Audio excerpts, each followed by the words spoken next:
Welcome to the Great Detectives of Old Time Radio. From Boise, Idaho, this is your host, Adam Graham.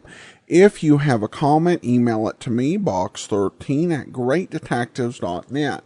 Follow us on Twitter at Radio Detectives and become one of our friends on Facebook, facebook.com/Radio Detectives. Well, before we do get started, I do want to let you know that you can support the program with a one-time donation, support.greatdetectives.net, or on an ongoing basis at patreon.greatdetectives.net. Also, over at greatdetectives.net this weekend, we'll have a great new article up. Be sure and check it out. And you can receive those articles sent automatically to your Kindle once a week. And you can check that out in the Kindle store. Well, now it's time for today's episode of Dragnet. And as it happens, it's actually the 100th episode of the series. The original air date, May the 10th of 1951, and it's The Big Drills. The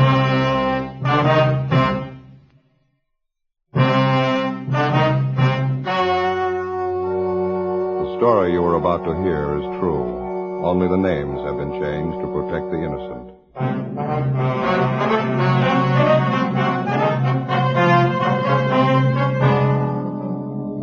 You're a detective sergeant. You're assigned to burglary detail. For the past 18 weeks, a gang of safe men have been breaking into large grocery stores all over the city. They work fast. You can't localize their operations. Your job? Get them.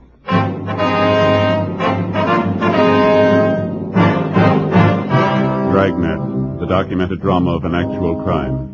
For the next 30 minutes, in cooperation with the Los Angeles Police Department, you will travel step by step on the side of the law through an actual case transcribed from official police files. From beginning to end, from crime to punishment, Dragnet is the story of your police force in action. It was Wednesday, September 16th. It was hot in Los Angeles. We were working the day watch out of burglary detail. My partner's Ben Romero. The boss is Captain Wisdom. My name's Friday. It was 7:45 a.m. when I got to the service station on the corner. The phone booth.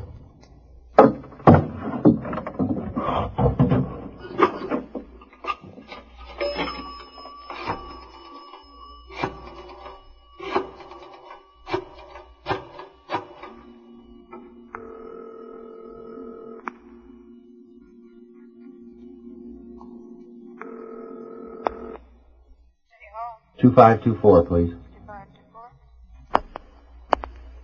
Burglary, Rubles. Hi, Dick. This is Friday. Romero there? Hold on, Joe. Thank you. Hey, Romero, take two. Romero. This is Friday, Ben. Yeah, where you been?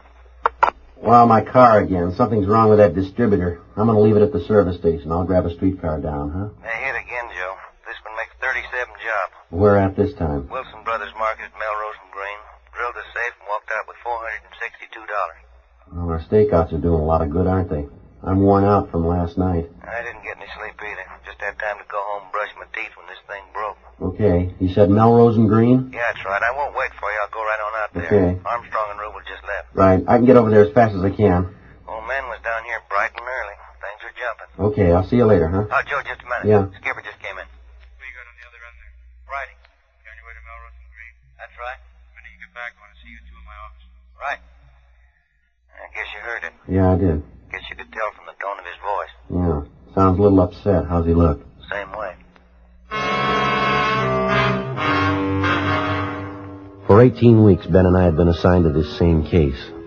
The burglary gang was victimizing only Wilson Brothers markets throughout the city and in surrounding towns adjacent to the city of Los Angeles. Their criminal activities had given them well over $100,000 stolen from these various markets. Additional officers were assigned from the Metropolitan Division, and the case had grown to large proportions.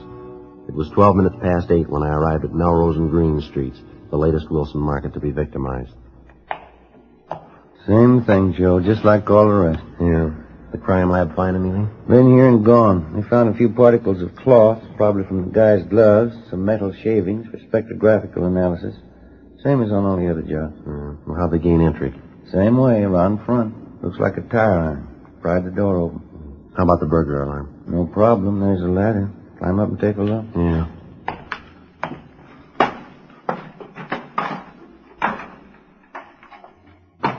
See it? Yeah, I see it. Cut the key leads again, huh? Nothing's different, Joe. Just exactly the same. All around. Well, that really tears it, doesn't it? Yeah. 252 men on stakeout last night, and they know just which market to hit, one that isn't covered. When you figure Wilson's got over 300 stores, we can't cover them all. You'd think we might have some of the luck. We're sure overdue. Nobody could be this lucky this long. Well, they're out to break the record. Haven't turned up anything new at all, huh? Not so far. I've been looking around. Come on. Yeah. Rubles and Armstrong in the store? Yeah, they're checking the back of the store, stock room, employees' locker room. And how much was taken? Told you on the phone, $462. Some checks, about $200 worth. Well, this is Wednesday. I suppose the thieves have discontinued the weekend jobs? I don't know. Your guess is as good as mine. Here's the box. Yeah. Sure a good, clean job. A lot different than those first ones, huh? Yeah, they've come a long way. Well, the safe was certainly well lighted, wasn't it? 200-watt bulb up there. Still burning when we got here. Doesn't do much good with all those boxes piled up over there in front of the window, though. Manager says he weren't there when he closed up last night. Well, nothing seems to bother them, does it? They move in, don't chance turning out the light. They just pile crates up between themselves and the street, and then they take their time drilling the box. That's it. There's the usual empty pop bottles, 3 of them. Yeah, the cooler bits of it, yeah. Hi, Friday. Didn't know you were here yet. Oh, hello, Rubles. How are you? Yeah, but we got something. Yeah? Fished these out of the drain in the bathroom. What do you got? Looks like they tried to get rid of them. Some of the checks torn up and this fishing license ripped in two. Could I see those bits? Yeah. Charles W. Royal, issued last month. Good chance he might have carried the license in his pocket and got it mixed up with the checks. First, maybe he was going to take the checks, but changed his mind, tore them up, the license with him. Well, let's hope you're right, Dick. But it might just belong to some employee here. Well, we've been kind of figuring these jobs might have an inside connection. Maybe this is it, huh? Let's check it out. Well, maybe this is the break we've been looking for. We went back to the office and checked the name Charles W. Royal through R&I. No record. We contacted the management of the Wilson Markets. He had been an employee at the store which was just held up. He had been transferred 6 months prior to their Van Nuys branch. In checking back, we found that the Van Nuys Market was one of the first stores to be burglarized. It was placed under surveillance for several days, and during this period, another Wilson Market was burglarized. The officers conducting the surveillance accounted for all of Royal's time during the burglary. He was brought in for questioning and cleared of any complicity in the burglaries. Monday, September 28th, 8 a.m. We met with Captain Wisdom. The reason for Royal's fishing license being in with those checks was because he left it behind at that store when he was transferred. That's right. Manager of the store confirmed it. Said he kept it in a safe for him so it wouldn't get lost. Well, that lead went nowhere. None of them go anywhere. We don't get any leads. Been no kickbacks on any of our teletypes, APBs, or radiograms. Between Armstrong, Rubles, and Ben and I, the girls in the stats office think we're on the payroll down there. We're wearing out the cards, having to make runs on the gang's M.O. for us. How about that last stuff Burton from CII sent down? Well, we checked all 3 of them out. Nothing. Boys in the crime lab got a lot of physical evidence if they could make something out of it. That's just it. You can't make something out of nothing. You haven't got much up there. A few steel shavings off those safes, a couple of broken bits, handful of cotton fuzz they think is off the guy's gloves. Can't work miracles. Yeah, that's right. I don't think we've overlooked anything, Captain. Every neighborhood in the vicinity of every burglary has been checked and rechecked. And all you turned up was that one woman? Yeah, the one that saw the 3 men out in back of the Wilson Market over on Vermont.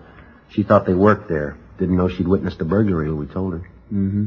She couldn't identify any of them, huh? No, she couldn't. I just checked with the sheriff's office. These burglaries are driving them crazy, too. No leads. Boys from the parole office have been trying to give us a hand. We've checked out everything they sent us on dischargees and parolees. Nothing fits. Well, did the markets seem to be cooperating, holding up their end as they were instructed? Well, as far as we can tell, right to the letter, yeah. All the safes that were concealed in any way have been moved out in a more conspicuous spot, all well illuminated. The Wilson Company has bought better-made safes to replace the ones that were broken into. They're replacing their old models as fast as they can. Doesn't seem to stop them. Yeah, all that's according to the book. Doesn't figure with all those precautions they'd be foolish enough to tip off the thieves. What do you mean? Well, here, take a look at this. Yeah. Larson and Gunn turned this up at that Venice Boulevard job night before last. Mimeograph stakeout instructions, huh? That's right. Put out by the management of the markets. Every time we inform them of a stakeout night, they put these inter-store memos out. Yeah. That was for the purpose of informing all the different store managers of the police department's plans so they'd be sure and comply with our instructions. Yeah. Motive was okay, but the effects have been causing us more trouble than we know. Well, weren't these destroyed after the store managers read them? Apparently not. We'd notify the management of the stores to be staked out a week in advance so that they could quietly let the stores know about it. Whether we wanted the lights left on or turned off to move the safe out of hiding, all the various instructions. And the management of the market chain just took it on themselves to send out these memoed sheets, huh? And not only that, in checking the last couple of jobs, either these sheets were in the manager's desks or they were posted in the store someplace. All the thieves had to do was go through a desk or check a bulletin board and they knew right where we'd be. Huh? Without this advance information, maybe it'll slow them down. Maybe we can write in on part of the luck. We're due. Yeah. Now, come on over here to the pin map. Well, here you are, Friday. A red pin for you and one for you, Romero. Yeah. You put them in. I got calluses on my thumb from trying to keep up with those thieves. Yeah. Venice Boulevard and Rockwell. Mm-hmm. Vermont and Marathon. Yeah, just look at them on there. They're going to run us out of pins if we don't blow the whistle on them. Well, I'm getting a little sick of it myself. You take a good look at the map here. Yeah. All the red pins are these market jobs in and around here and through here. Mm-hmm. As you know, Wilson's got stores throughout most of Southern California. Yeah. They've hit in and around the metropolitan area, Pomona, Glendale, a couple of times at the beach cities. But look over here. That's Eagle Rock. Yeah. Now, for some reason, they're leaving Eagle Rock alone. There's 7 Wilson markets out there, not one of them have been touched. Well, maybe they'll hit there next, huh? And we double-checked all cruiser units out there, told them to be doubly alert. Also to report any suspicious moves around any of the stores.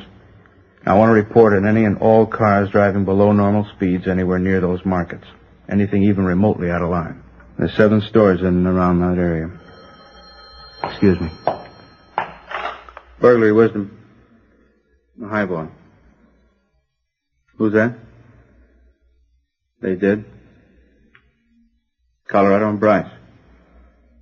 Yeah, right away. Yeah. That was Lieutenant Vaughn, Highland Park. I was wrong. There's only 6 stores in Eagle Rock now. What do you mean? They knocked one over last night. The preliminary investigation of the Wilson Brothers Market in Eagle Rock yielded no additional physical evidence, but it definitely showed that we were dealing with the same gang of thieves. In this last burglary, they got away with $1,852. 1:34 p.m. After 5 hours of continuous checking in the immediate neighborhood of the latest market to be burglarized, Ben and I located a Mrs. Olive Rebard. We felt sure that we'd reached a turning point in the case. Mrs. Rebard had seen 2 of the gang members at work in the Wilson Market at Colorado and Bryce in Eagle Rock. She agreed to come downtown and go through photographs of criminal suspects.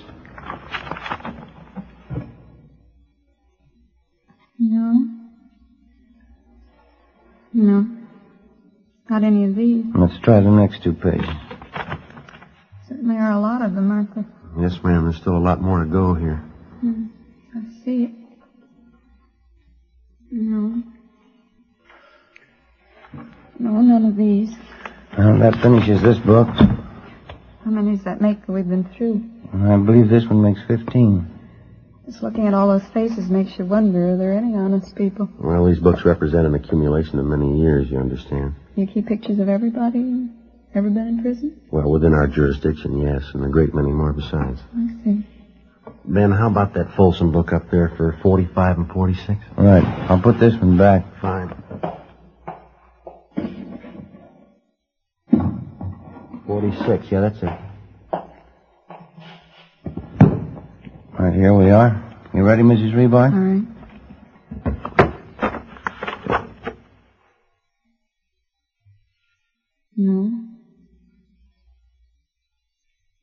No, I don't believe it's any of these. All right.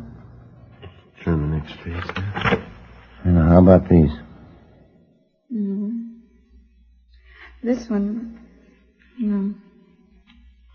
No. That one fellow looked a little like one of them. I thought he did it first. Which one was that? This one. This one here? No, I was wrong. He looked familiar at first glance. Well, now, we told you before, Ms. Rebard, if any of these men, their ears, eyes, nose, chin, any part of them looks like any part of the men that you saw, we'd like to know that. We'll have our Sergeant Putoff up in our crime lab drop a composite for you. You mean you put all the different features together? Yes, ma'am. If you think it might help in any way. I mean, it'll certainly help us. I didn't realize that you were that thorough. Oh, we have to be. Well, I'm just not that sure about any of their features. It was just like I told you, I didn't get too good a look at them, but I thought I might remember. There's so many pictures here. Well, would you like to rest a little while, Ms. Rebard? We've been going at this thing for about 2 hours now. No, that's all right. No, I want to help if I can. I think I'll open this door a little, Joe. All right. Let a little draft in from the hall. Yeah. Gets a little stuffy in here sometimes. Thank you. I wonder if you'd like a cold drink of some kind. Coke, something like No, thank you. That's very kind. I don't care for one. that? All right. Would you like to go on? Yes, I think so. All right. No. Mm-mm. You understand that when I saw these men in the store, I had to look through the front window. They must have been at least 40 feet away from me. I had to shout to be heard. Yes, ma'am, we understand. They didn't come over to me at all. Mm-hmm. I just can't believe that they were really those lightning burglars. Isn't that what the paper called them? Yes, ma'am. They were just as big as life. They were standing behind the meat counter. They even had on butcher's aprons.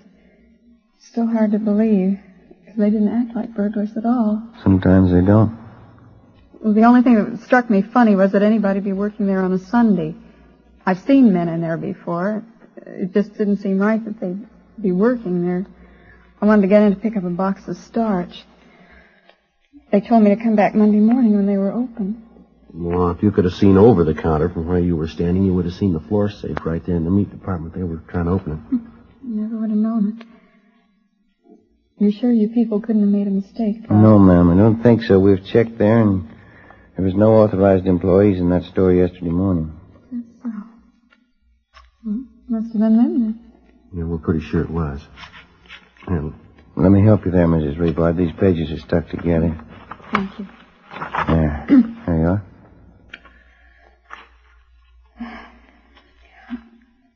I've seen so many photographs, they're all beginning to look alike to me. mm-hmm. If you'd like to rest a while, that's fine. Maybe you'd like to go home and come back a little later with it. You know something? What's that, ma'am? I'm positive now. Yeah. I wouldn't know those men if I saw them.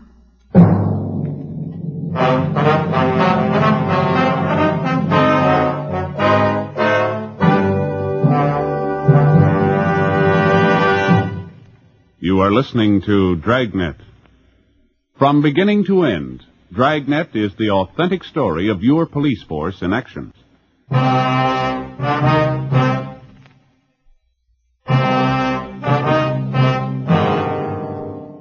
Once more, what appeared to first be a good lead dissolved into nothing. The stakeouts were continued. Everything possible was being done to apprehend them. The burglaries of the Wilson markets continued. On the night of October 3rd, officers D.B. O'Connell and P.W. Murphy were working a stakeout on one of the Wilson markets in Eagle Rock. At 2:33 a.m., they had observed a gray Ford coupe, California license 9 Robert 9813, driving at normal speed until reaching the storefront and then slowing down perceptibly, showing unusual interest in the market. Lieutenant Armstrong and Sergeant Rubles checked the license number through DMV. The car was registered to a Clyde R. Bingham, 233 South Carmona Place in Eagle Rock. He was placed under surveillance while we made a thorough check into his background. We located him at the neighborhood bar on Colorado Boulevard. We talked to him for an hour. So that's it. I'm not your man. You sure you didn't drive past that Wilson market on Bellevue Avenue? I didn't say I've never driven by it, but not on the night you said. Well, have you driven by it on other nights? I wouldn't remember that. I live out here, and I drive down Bellevue a lot, but I don't know if I've ever been by that market. I suppose I have. We have your license number and the word of 2 officers who saw you. I'm afraid they must be mistaken. You have the word of Benny and Walsh. You just talked to them. I told you I was here on the night of October 3rd. I stayed here until almost daylight talking to Walt. He closed up at 2, and we sat around and talked. Where'd you say your car was parked all this time? Right out in front. Ben Walt told you that, too. I'm telling you, I never left this place the other night. Mm-hmm. Is it possible you could have forgotten? Not all 3 of us. And you didn't loan your car to anybody? No, sir, I never loaned my car. Stayed right out there in front. What'd you say you did after this place closed? As I said, I sat around and talked to Walt. He owns the place. Mm-hmm. What'd you talk about? Oh, I don't know, this and that. I don't recall exactly. Did you go to work the following day? Yes, sir, I did. Seems funny you'd sit up all night talking, then go to work. I don't have to be to work until I please. You know, I'm my own boss. Yeah, well, you run your business all by yourself, do you? No, I have 2 secretaries. They make out checks, keep books. What kind of business did you say you were in? Business management. You know, the thing that bothers me is why you're asking me all these questions. Routine investigation. Doesn't sound very routine to me. I don't understand. We're on an assignment. During the course of that assignment, it became necessary to interrogate you. I still don't understand. Anything else you want to know? No, sir. I think that pretty well covers it. Something I'd like to know. Yeah. Is there a law against slowing down in front of a market? Ben and I felt that Bingham was lying for some reason that we were not aware of. All efforts were made to determine that reason. We made a complete search of his residence. His relatives, friends, and associates were interrogated. The 2 men who had alibied for him were checked out. No evidence was obtained to connect him in any way with the Wilson Market burglaries. The surveillance was continued on the 3 men. During the next 2 weeks, another market was burglarized. None of the 3 men could have been involved in any way. Another month went by. The burglaries continued unchecked. The newspapers had dubbed them the Lightning Bandits. There was only one exception to the title. By this time, they'd begun to repeat on markets, to hit again where they had burglarized a safe previously. December 3rd, 4 a.m. Ben and I were cruising the central area, the section not covered by stakeout. I figure there's only one way to beat this thing. Yeah, what's that? Ask for a transfer before they offer us one. Well, it seems like every way we turn, we're stopped. No leads, nothing. Here it is almost Christmas again. Those market thieves started last Easter. Yeah, I know.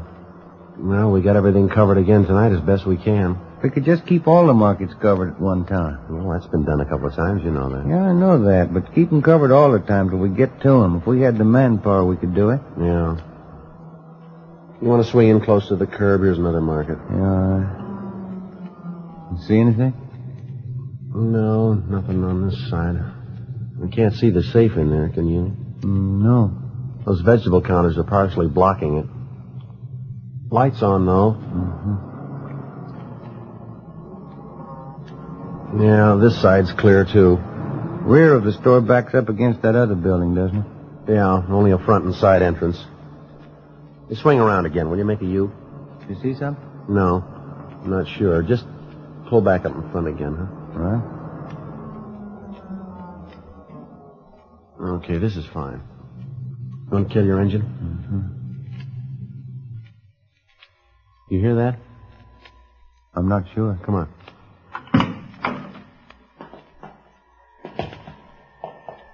You hear it now? No, it stopped. Come on.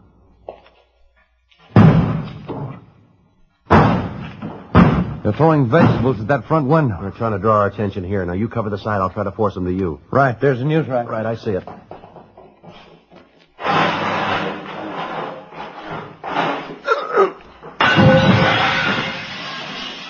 All right, hold it right there. Get your hands in the air. I got him, Joe. You want to shake him down? Yeah, right. All right, stand still. Cover him, Joe. I'll see if there's any more besides these 2. Right. Who tipped you off? If we'd have had a tip, we'd have gotten you a long time ago. That's it. Just these 2. Somebody must have tipped you off. You couldn't be this lucky. Why not? You've had your share. The 2 men were taken into custody and were identified as Wilfred Lawson and Thomas Greenfield. A check with R&I showed no previous record on either man. After a short interrogation, Wilfred Lawson admitted his part in all of the burglaries of the Wilson Brothers markets. He steadily refused to give us any information as to the other possible members of the burglary gang. Thomas Greenfield was interrogated. He was the more timid of the 2. He claimed that this was the first job he'd been on with Lawson, that he did not know of any other members of the gang, that he'd only served as lookout on this particular burglary, and that he was not deeply involved. In further investigation of the 2 suspects, Armstrong and Rubel found that they had been seen in the company of still another man. It was impossible to get any kind of lead on the remaining suspect. We took the matter up with Captain Wisdom. It was our combined belief that we should allow Thomas Greenfield to be released on the grounds that we believed his story about his slight part in the crimes. He was placed under close 24-hour surveillance. Thursday, December 6th, 2 days after we'd released Thomas Greenfield, we were called into Captain Wisdom's office. Yes, we played it the right way in letting Thomas go. How do you mean? Well, first of all, we passed one up last October. You remember Bingham? The guy driving slow past the market in Eagle Rock? Yeah. Well, he's the one we want. And these 2 letters, both postmarked today, we picked them up on that mail stop on Lawson. Where are they from, Thomas? Yeah, a couple of choice parts. Yeah, listen to this. Klein says to tell you he's not sore anymore. Ever since that mix-up, him and Walt and Benny decided this was the best way to play it. He says he don't want no part of what's yours. And then there's a lot more here. It says he'll get an attorney for Lawson, and he thinks he really put one over on us. Anyway, all three of them are in it all the way. Well, how does Bingham figure in it? We had him under surveillance, didn't we? You know, listen to this from this other letter. Oh, yeah, here it is. I've been talking with C.B. Clyde Bingham, getting real clever now using initials. Yeah. I've been talking with C.B. several times only on the phone. He's really not sore. He only laid out since that time. He figured he might be hot. That's enough, isn't it? It's all there. It adds. Okay, you got one to roll on. Yeah. Go out and pick him up. This time we'll keep him.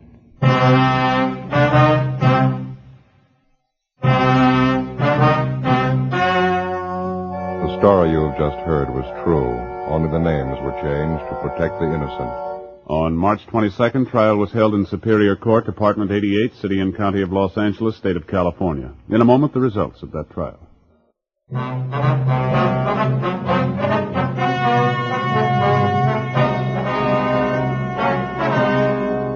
All three suspects, Wilford George Lawson, Clyde Robert Bingham, and Thomas Llewellyn Greenfield, were filed on for burglary in the second degree.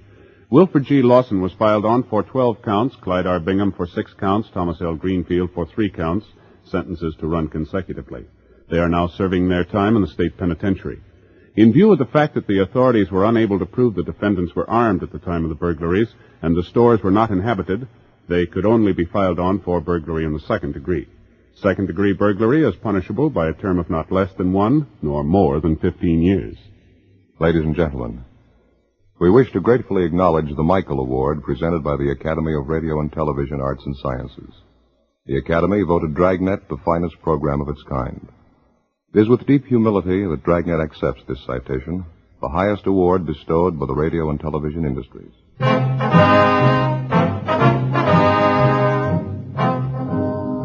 You have just heard Dragnet, a series of authentic cases from official files. Technical advice comes from the Office of Chief of Police W.H. Parker, Los Angeles Police Department. Fatima Cigarettes, best of all long cigarettes, has brought you Dragnet, portions transcribed from Los Angeles. Stay tuned for Counter Spy next over most NBC stations.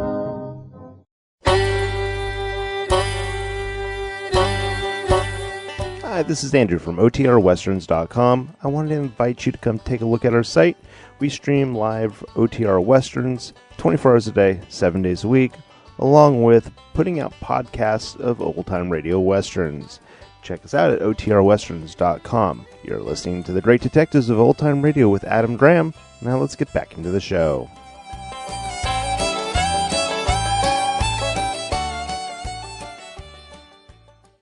Welcome back.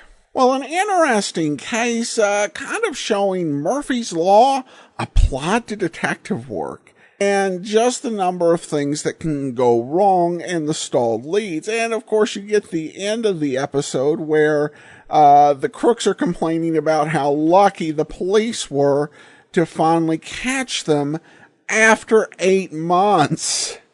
And, I think a lot of humor in that idea, but it does bring home the principle that, the police can have a lot of missteps and the police can have a lot of bad luck, and they can still continue on. But when it comes to the criminals, it's that one little bit of bad luck that ultimately finishes them. That will actually do it for now. That finishes another week, Great Detectives of Old Time Radio. Be sure and join us back here on Monday for Michael Shane. And next Saturday,